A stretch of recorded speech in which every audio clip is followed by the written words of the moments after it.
مهران که حسابی عاشق پریناز شده بود تصمیم گرفت یه خواستگاری خاطر انگیز را بندازه.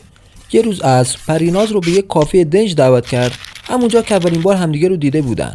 مهران قبلش به پیشخدمت کافه پول داده بود تا آیتم ویژه منوی اون روزو یه قوطی نوشابه باشه، ولی قوطی خالی که توش یه انگشتر بود. وقتی نوشیدنی ها رو آوردن پریناز با خنده و تعجب گفت این دیگه چیه؟ مهران با چشمکی هول گفت بازش کن ببینم برات چی آوردم. پریناز با کنجکاوی قوطی رو باز کرد و انگشتر رو دید. مهران با لحنی شیطون گفت قلب من، با این نوشیدنی دلت خنک میشه؟ پریناز خندید و جواب داد فقط اگه همیشه از این نوشابه ها بیاری. مهران دستش رو گرفت و گفت قول میدم بیا تا آخر عمر کنار هم بخندیم و زندگیمون پر باشه از این کارهای بامزه.